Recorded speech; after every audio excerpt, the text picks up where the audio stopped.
नमस्कार बच्चों, आज हम क्लास 7 के 5th चैप्टर नदी को ही आगे बढ़ाएंगे।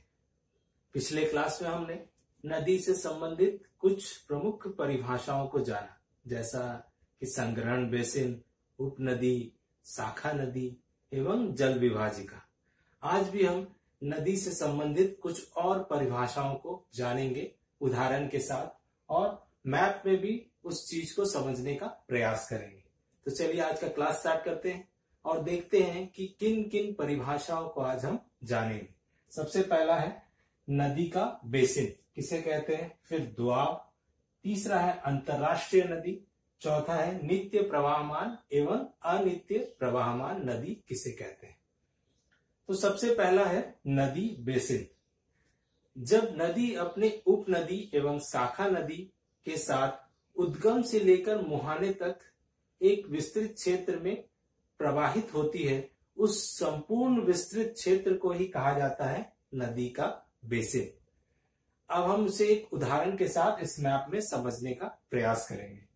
पिछले क्लास में मैंने आपको बताया था कि गंगा नदी की उत्पत्ति जो है वो दो प्रमुख सहायक नदियों से होती है।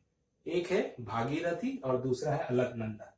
भागीरथी और अलकनंदा दोनों के मिलने के बाद गंगा नदी की उत्पत्ति होती है और गंगा नदी के साथ कई एक नदियां आकर जुड़ने लगती है। तो गंगा नदी के इस संपूर्ण विस्तृत क्षेत्र को ही कहा जाएगा गंगा नदी बेसिन। जहां जहां ये नदी प्रवाहित होती है और ये जहां जहां इनकी शाखा नदी और उप नदियां प्रवाहित होती है, इस संपूर्ण क्षेत्र को कहेंगे हम लोग नदी बेसिन। आशा करते हैं ये नदी बेसिन आपको समझ में आया होगा। अब दूसरे पॉइंट पे चलते हैं, दोआब। जब दो नदियां पास पास प्रवाहित होती है और उसके बीच वाले भाग को ही हम कहते हैं दोआब। ये दोआब शब्द फारसी भाषा के दो शब्द दो और आब से मिलकर बना है। दो का अर्थ होता है संख्या में दो और आब का अर्थ होता है नदी। दो नदियों के बीच के भाग को कहा जाता है दोआब। अब एक उदाहरण के साथ हम इसे समझने का प्रयास करते हैं। तो हम उदाहरण ले लेते हैं गंगा नदी का। मैंने पहले ही बताया ये गंगा नदी है और दूसरा है यमुना नदी। तो ये दो नदियां हैं, दोनों पास पास प्रवाहित हो रही हैं और इस बीच वाले हिस्से को हम लोग कहेंगे दोआब का क्षेत्र। तो इलाहाबाद इसका एक महत्वपूर्ण उदाहरण है जो कि दोआब के क्षेत्र में आता है, दो नदियों के बीच के क्षेत्र में आता है। तो सेकंड वाला पॉइंट भी आप लोग सभी को समझ में आया। अब हम लोग तीसरे पॉइंट की ओर अग्रसर होते हैं, अंतरराष्ट्रीय नदियां। वे नदियां जो दो से अधिक देशों में प्रवाहित होती है, उन नदियों को कहा जाता है अंतरराष्ट्रीय नदियां। मतलब उनका विस्तार क्षेत्र जो होता है वो दो से अधिक देशों में देखने को मिलता है। तो एक उदाहरण, आसान सा उदाहरण ले लेंगे हम, ब्रह्मपुत्र नदी। अब इस मैप में आप ब्रह्मपुत्र नदी देख सकते हैं। ब्रह्मपुत्र नदी की उत्पत्ति मानसरोवर झील के पूर्वी हिस्से से होती है और ये नदी तिब्बत के पठार होते हुए ये आगे बढ़ती है और इस भाग पे नामचा बरुआ नामक पर्वत से यू टर्न करके भारत में प्रवेश करती है एवं अरुणाचल प्रदेश होते हुए पुनः ये बांग्लादेश में चली जाती है। उसके बाद अंततः ये गंगा ब्रह्मपुत्र साथ मिलकर विश्व की सबसे बड़ी डेल्टा, कौन सी डेल्टा, सुंदरबन डेल्टा का निर्माण करती। तो ये नदी जो है वो कितने देशों से होकर प्रवाहित हुई, एक तो तिब्बत, दूसरा हो गया भारत और तीसरा बांग्लादेश। तो ये नदी को क्या कहेंगे हम लोग, अंतरराष्ट्रीय नदी। दूसरा उदाहरण ले सकते हैं हम सिंधु नदी का। सिंधु नदी की उत्पत्ति भी मानसरोवर झील से ही होती है, फिर यह भारत होते हुए पाकिस्तान में प्रवेश करती है। तो ये भी एक अच्छा उदाहरण है अंतरराष्ट्रीय नदी का। तीसरा उदाहरण यूरोप से ले लेते हैं, राइन नदी, वो भी एक अंतरराष्ट्रीय नदी है। अब हम चौथे पॉइंट की ओर अग्रसर करते हैं। चौथा है नित्य प्रवाहमान एवं अनित्य प्रवाहमान नदी। नित्य प्रवाहमान नदी के विषय में पहले जानते हैं। वे नदियां जिनकी उत्पत्ति पर्वतीय भागों से होती है और उनका प्रमुख जल स्रोत जो है वो बर्फ है, या बर्फ के पिघलने के कारण ही उन्हें जल की प्राप्ति होती है। ये नदियों में पानी 12 महीने उपलब्ध होता है। इसी कारण से इन नदियों को 12मासी नदियां भी कहा जाता है।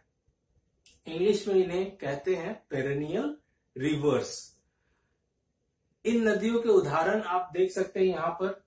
सिंधु नदी, जिनकी उत्पत्ति पर्वतीय भाग से हुई है। गंगा नदी, इसकी भी उत्पत्ति पर्वतीय भाग से हुई है।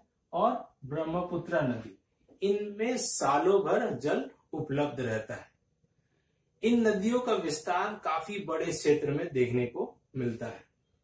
तो नित्य प्रवाहमान नदियों की विशेषताएं आपको समझ में आए। ये नदियां 12मासी नदियां हैं। क्यों?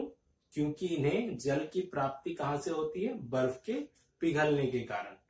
इन नदियों का विस्तार काफी बड़े क्षेत्र में देखने को मिलता है। और उदाहरण क्या क्या देखा हमने? सिंधु, गंगा, ब्रह्मपुत्र, आप अमेज़न को भी ले सकते हैं, यह भी पर्वतीय क्षेत्र से निकलती है। अब अनित्य प्रवाहमान नदियां, वे नदियां जिनकी उत्पत्ति उच्च भागों से या उच्च भूभागों से या पठारी भागों से होती है, उन नदियों को कहते हैं अनित्य प्रवाहमान नदी। इन नदियों में जल की प्राप्ति जो होती है वो वर्षा के जल से होती है। वर्षा के जल के कारण ही इन नदियों में जल प्रवाहित होता है। यह नदियां 12मासी नदियां नहीं होती, क्योंकि वर्षा के कुछ महीनों में ही इनमें जल देखने को मिलता है। इन नदियों की लंबाई भी काफी छोटी होती है। और उदाहरण के रूप में भारत के दक्षिणी भागों में बहुत सारी अनित्य प्रवाहमान नदियां देखने को मिलती है, नॉन पेरेनियल रिवर्स, जैसे गोदावरी, कृष्णा, कावेरी, नर्मदा। ये सारी नदियां हैं अनित्य प्रवाहमान नदियां। तो आशा करते हैं ये दोनों आपको स्पष्ट हो गए, नित्य प्रवाहमान और अनित्य प्रवाहमान नदियां, पेरेनियल और नॉन पेरेनियल। अगर आपको इनके बीच अंतर स्पष्ट करना आए तो आप किन किन अंतरों को लिख सकते हैं? सबसे पहला, नित्य प्रवाहमान नदियों में जल की प्राप्ति कहां से होती है? बर्फ के पिघलने के कारण। अनित्य प्रवाहमान नदियों में जल की प्राप्ति वर्षा के जल से होती है। इनमें जल 12 महीने उपलब्ध होता है नित्य प्रवाहमान में। अनित्य प्रवाहमान में जल कुछ ही महीने उपलब्ध होता है वर्षा काल के दौरान। नित्य प्रवाहमान नदियों की लंबाई काफी अधिक होती है। अनित्य प्रवाहमान नदियों की लंबाई छोटी होती है। नित्य प्रवाहमान नदियों के उदाहरण में गंगा नदी, ब्रह्मपुत्र नदी, सिंधु नदी। नित्य प्रवाहमान नदियों के उदाहरण हम ले सकते हैं गोदावरी, कृष्णा, कावेरी। तो आप लोग को 4 डिफरेंस मैंने बताया। अगर एग्जाम में इस तरह का आता है तो आप इन डिफरेंस को लिख सकते हैं। तो आशा करते हैं कि ये चारों पॉइंट्स जो आज हमने डिस्कस किया आपको समझ में आया होगा। तो चलिए बच्चों, नेक्स्ट क्लास में मिलते हैं। धन्यवाद।